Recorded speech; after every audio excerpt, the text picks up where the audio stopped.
Zdravím vás. V tomto videu by som vám chcel ukázať riadenie dokumentov v Teamcentri pomocou projektových smart folderov. Prvým krokom je definovanie projektu. Projekt definuje kľúčový užívateľ Teamcentra, to je ten, ktorý má administratorské práva.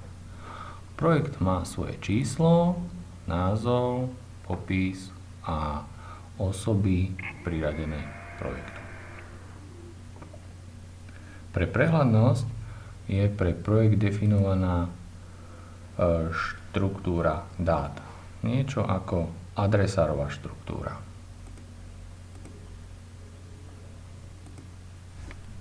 Pre rôzne projekty môže byť štruktúra rôzna alebo identická. Štruktúra môže mať ľubovoľný počet úrovní. Definovanie tejto štruktúry sa robí na úrovni databázy, čo vyžaduje zásah administrátora. Pre tieto projekty my už štruktúry definované máme.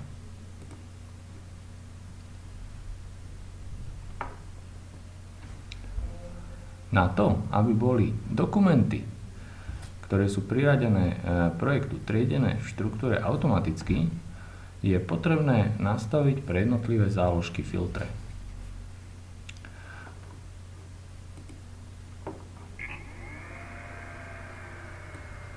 Ukážeme tu.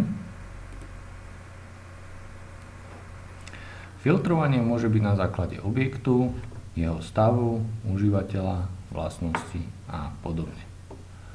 Napríklad, tu máme pre túto vetvu nastavený filter typu item. Pre záložky in a out sú objekty filtrované podľa vlastnosti, atribút 2. Ak bude out, tak sa zobrazí tu, ak bude in, tak sa zobrazí tu. Ďalej.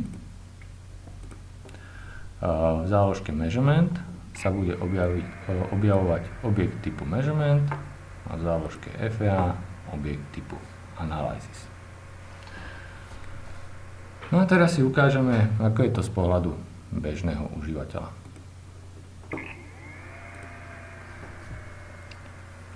Vytvorím si pár objektov. Najprv štandardný item.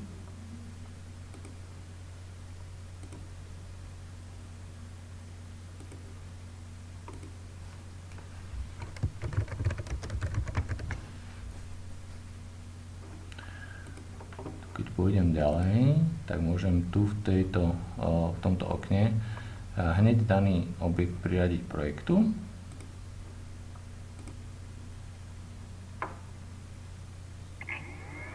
No a keďže to filtrovanie mám tam nastavené ešte podľa vlastností, tak musím upraviť vlastnosť tohto itemu.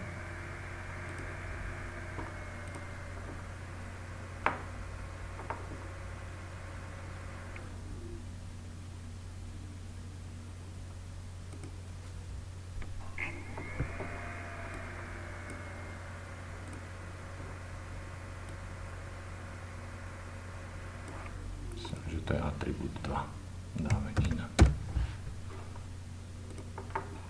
Pochopiteľne toto nastavovanie, úprava týchto objektov sa dá nastaviť do tejto záložky, buď do nejakých ďalších, alebo osobitne, aby to nebolo také pracné. Robím ešte objekt typu napríklad analysis, aby sme videli, ako to funguje. Vidíte, že pri niektorých tých užívateľských objektoch je možné si hneď do toho okna vytvárania toho objektu zadefinovať, že ktoré tie vlastnosti tam chceme, ale toto teraz nie je pre nás podstatné.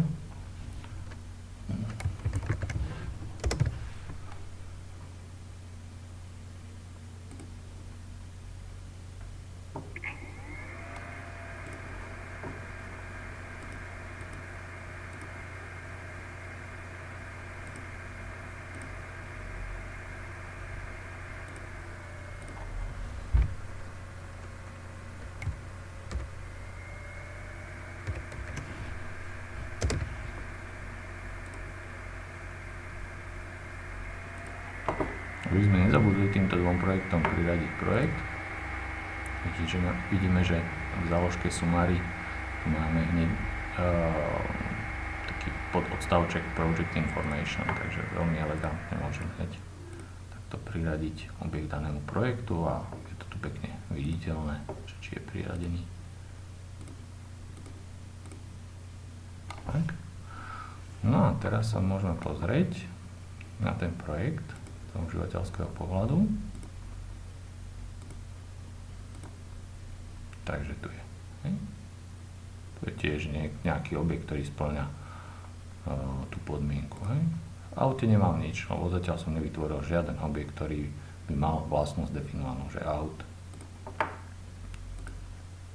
Tu nám mám nejaké measuramenty, ktorý som teraz vytvoril a zase takéto objekty. Item, revízia a dáta pod tým build.